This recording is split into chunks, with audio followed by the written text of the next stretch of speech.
सारे एक्टर्स है यार, मतलब थोड़े कंट्रोवर्शियल टाइप देखो तो मैं विवेक ओबरॉय को लेना चाहूंगी, सलमान तो होस्ट करेंगे तो डेफिनेटली मैं उन्हें अंदर देखना चाहूंगी ताकि हाउ।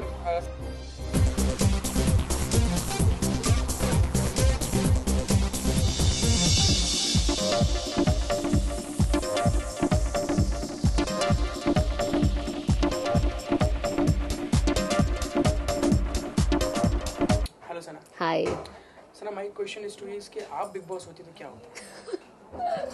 मैं बिग बॉस होती तो मैं कभी इविक्ट नहीं होती मैं हमेशा घर में होती हर सीजन में। बट आई थिंक मैं बिग बॉस होती तो मैं भी काफ़ी डेफिनेटली मैं बहुत डिमांडिंग होती। और जैसे बिग बॉस अपने इशारों पे सबको नचाते हैं मैं भी नचाती और मैं भी बहुत कुछ चाहती। कैसे कैसे गेम्स आप करवाती, क्या क्या करवाती जो घर में कलेश बढ़े, लड़ाइयाँ हों, और ताकि टीआरपी और ज़्यादा जाए? आई थिंक बहुत सारी चीज़ें जैसे ऑलरेडी चीज़ें होती है घर में, जैसे अगर आप उनको कोई टास्क भी दे दो तो आई थिंक इसमें हमको एंटरटेनमेंट भी मिलता है, फाइट भी मिलती है, और हर एक इंसान का दिमाग कैसा है, उनकी सोच कैसी है वो भी मिलती है। बट अनफॉर्चुनेटली कभी कभी वो लोग यूज़ नहीं कर पाते क्योंकि घर में जब आप बंद घर में रहते हो और किसी से बात करने मिलता नहीं है, न्यूज़ नहीं होती, तो आपका कहीं ना कहीं माइंड ब्लॉक हो जाता है। जब लोग कहते हैं ना दिमाग यूज़ करो करो, कभी कभी नहीं चलता है दिमाग, आप इतने ब्लैंक हो जाते हो, आपको समझ में ही नहीं आता है इंसान करे तो क्या करे। सो आई थिंक मैं वो समझ पाती हूँ क्योंकि मैं सिर्फ एक व्यूअर नहीं हूँ, मैं एक कंटेस्टेंट भी रह चुकी हूँ। तो मैं अपने सीजन में मोस्ट ऑफ द टाइम मैं भी बहुत ब्लैंक थी क्योंकि मुझे बिल्कुल नहीं समझ में आता था मैं क्या करूँ क्या नहीं करूँ, क्या सही है क्या गलत है, और कहीं आप किसी को हर्ट नहीं कर रहे हो, कहीं आप खराब नहीं दिख रहे हो, ये सब चीज़ें दिमाग में चलती है जब आप घर के अंदर होते हो। सो आई थिंक घर में प्लस पॉइंट सिर्फ जो मेच्योर लोग होते हैं ना उनके लिए एक्चुअली थोड़ा प्लस पॉइंट होता है, बिकॉज वो बहुत ठहराव होता है उनकी लाइफ में, बहुत काम होते हैं, सही तरीके से चीज़ें सोच पाते हैं। पर जो बहुत नए नए लोग होते हैं, बहुत यंग होते हैं, वो थोड़े से अग्रेसिव हो जाते हैं और थोड़े से उनको काइंड ऑफ डिसीजन लेने में थोड़े से आगे पीछे फास्ट हो जाते हैं या कभी। सो आई थिंक बहुत डिफरेंस हो जाता है। सना, बिग बॉस जैसे एक बड़े प्रोग्राम के लिए कितना कितना मतलब क्या क्या कैसे जीता जाए इसको? क्या क्या क्या एक प्लान्स बनाया है, मतलब टू बी फेक और to be real? No no, of course you have to be real and और आपको बहुत स्मार्ट होना बहुत ज़रूरी है, बिकॉज आपका एवरी स्टेप एक ऑब्जर्वेशन में, आप एक जैसे एक आईसीयू होता है ना हॉस्पिटल के अंदर, वैसे आप वो आईसीयू जोन है बिग बॉस, और हर चीज़ आपकी बहुत ध्यान से बारीकी से नोटिस करते हैं। और कब ऑडियंस को क्या अच्छा लगे क्या बुरा लगे यू नेवर नो, बट ज़रूरी है कि अपना पॉइंट ऑफ व्यू रखे और एकदम भी डम ना रहे शो में, अपने लिए बोले, डरे नहीं। और एक दो हफ्ते तक का आपको थोड़ा सा मैनेज करना पड़ता है कि आप एटलीस्ट घर के लोगों से नॉमिनेशन के लिए बच के रहे, बट 3 हफ्ते के बाद आपको घर के लोगों से डरने की बिल्कुल ज़रूरत नहीं होती है, बल्कि आपको आपका कैरेक्टर दिखाने की ज़रूरत है क्योंकि 3 हफ्ते के बाद ऑडियंसेस आपको घर में रखती है, ना कि घर के लोग। सो 3 हफ्ते के बाद आई थिंक आपको खुलना बहुत ज़रूरी है। जैसे आपने बताया कि कुछ एंटरटेनमेंट होना चाहिए, लोगों का मज़ा आना चाहिए, लेकिन कुछ लोग आप ये मानती हैं कि शांत स्वभाव के भी होते हैं, कुछ बहुत नेचर लविंग होते हैं, तो वो क्या करें बेचारे? उनको तो फेक होना ही पड़ेगा। आई थिंक उनको फिर जाना ही नहीं चाहिए बिग बॉस में अगर आई थिंक बिग बॉस हर किसी को उनकी मर्जी से घर में लाता है, और हर किसी को, अब तो ये 9th सीजन है तो सबको पता है बिग बॉस क्या है। तो अगर कोई घर जाके ये बोले कि बिग बॉस क्या है मुझे मालूम नहीं, तो वो इंसान डेफिनेटली फेक है, बिकॉज आई थिंक 9 सीजन होने के बाद इतने सारे कंटेस्टेंट बाहर खुले घूम रहे हैं कि जिसको जो भी कोई बिग बॉस में जाता है आई थिंक वो इजीली किसी से भी पूछ सकता है कि बिग बॉस के अंदर क्या होता है, ताकि वो डिसाइड कर सके कि वो अंदर जाए या नहीं जाए। तो हर कोई अपनी मर्जी से जाता है, और अगर आप ऐसे शो में जाते हो, एक एंटरटेनमेंट शो में जाते हो, तो बहुत ज़रूरी है कि आप एंटरटेनमेंट दो, बिकॉज इट्स इंडिया का सबसे बड़ा शो है और बहुत सारे ऑडियंसेस देखते हैं अपना 1 घंटा निकाल के, और जब आपके पास होस्ट सलमान खान जैसा हो तो आपको बिल्कुल उन्हें डिसअपॉइंट नहीं करना चाहिए। सना, अगर बिग बॉस 10 को आप आगे चलाएं या बढ़ाएं या खुद से बनाएं, तो किन किन सेलेब्स को आप उस एक घर में रखना चाहेंगी? बड़े बड़े सेलिब्रिटीज़ को, जो जो ज़्यादा एक्साइटिंग हो और लोग कहें कि बस जैसे पहले महाभारत के लिए टीवियाँ शुरू हो जाती थी और सुनसान गलियाँ हो जाती थी, हाँ। किन किन सेलेब्स को आप लेना चाहेंगे? अरे कोई भी 3-4 बता दीजिए। 3-4 मैं डेफिनेटली हॉटी सैफ को लेना चाहूँगी और I think definitely Kareena, of course एक कपल होना चाहिए तो तो झगड़ा पक्का है। नहीं, आई थिंक वो इतने लवी डवी हो गए, बट हाँ, और एक्टर वाइज मैं और किसको लेना चाहूँगी? यू नो एक्चुअली इतने जल्दी नाम याद भी नहीं आते। मैं आई खुद नहीं रहना थिंक चाहेंगे? हाँ खुद नहीं रहना चाहिए नहीं फिर मैं गेम चलाऊंगी ना बाहर से बॉस बने। बिग बॉस बन के।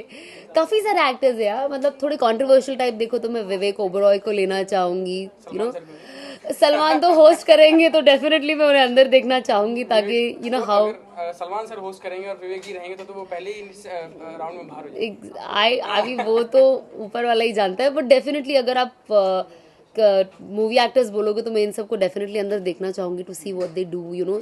और या वैसे तो बहुत सारे नाम आप जैसे ऑन स्क्रीन दिखती हैं वैसे ही ऑफ स्क्रीन है कि बनने की कोशिश करती हैं कि चलो देखते हैं कौन कितना एक्साइटिंग है। ऑनेस्टली स्पीकिंग मैं बिल्कुल वैसी हूँ एक्चुअली। मैं हमेशा जब लोग मुझे खतरों के खिलाड़ी में देखे तो उन्होंने कहा था यार ये तुम कितना अच्छा, तुम ऐसे बिग बॉस में क्यों नहीं थी। मैंने कहा जो मैं खतरों के खिलाड़ी में हूँ वो एक्चुअल मेरा नेचर है, बट बिग बॉस में जब आप जाते हो इतना सारा प्रेशर होता है, और एक तो ये नॉमिनेशन की तलवार आपके सर पे होती है। अगर आपने किसी को नॉमिनेट कर दिया वो आपसे बात करना बंद कर देते हैं, तो वो सारे चक्कर में एक इंसान अपना कभी कभी पूरा पर्सनालिटी बाहर नहीं ला पाता है। वो है जो हैप्पी गो लकी टाइप्स होते हैं, you know.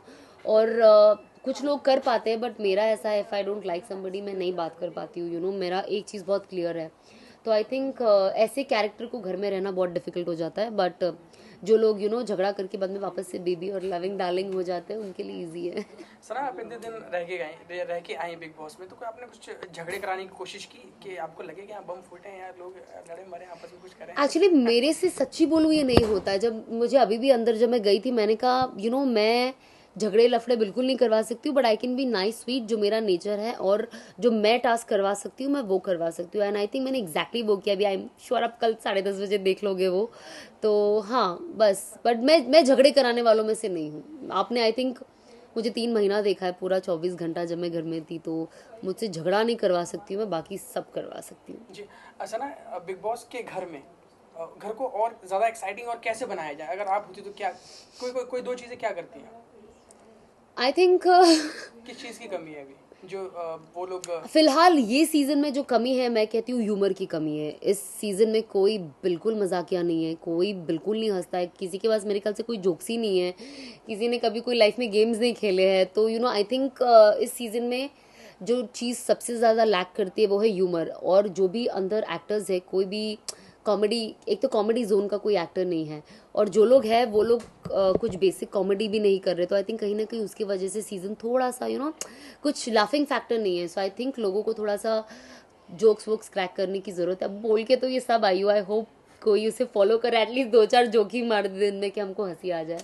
My last question is to you कि रिग्रेट क्या रह गया? मतलब अब इतनी जल्दी गई और इतनी जल्दी बाहर आ गई, तो रिग्रेट क्या रह गया कि मैं तो आप रह पाती, मैं ये करती वो करती, कुछ प्लान्स क्या बनाए थे आपने, क्या रणनीति थी, मतलब कि आगे कैसे बढ़ा जाए? कभी अभी इस सेशन में जब आप गई ये तो मैं एज अ गेस्ट गई थी, तो ऑब्वियसली हमें पता है कि हम कुछ घंटों के लिए अंदर जाके बाहर आएंगे। तो इसमें कुछ सिर्फ मैं ये सोच रही थी कि मैं अंदर जाके लोगों को ऐसा क्या टास्क दूं और ऐसा क्या करवाऊं जिससे एटलीस्ट मेरा एपिसोड इंटरेस्टिंग लगे। तो आई थिंक मैंने काफ़ी कुछ किया है। मैंने अमन वर्मा को टकला कर दिया और बेचारा इतने स्वीट थे कि उन्होंने एक्चुअली यू नो जो मैंने टास्क दिया तो उन्होंने अपना पूरा बाल शेव कर लिया। And I think he is looking much more hotter. मतलब जब लोग देखेंगे तो अमन वर्मा बिना बाल के ज़्यादा सुंदर लग रहे हैं। और कीश्वर भी काफ़ी स्पोर्टिंग थी। मैंने उसको पूरा ब्लैक डॉट्स लगा के ऐसा लंबा स्माइल दे दिया है। उसके बाद कीत और सुयश को लड़की बनाया मैंने।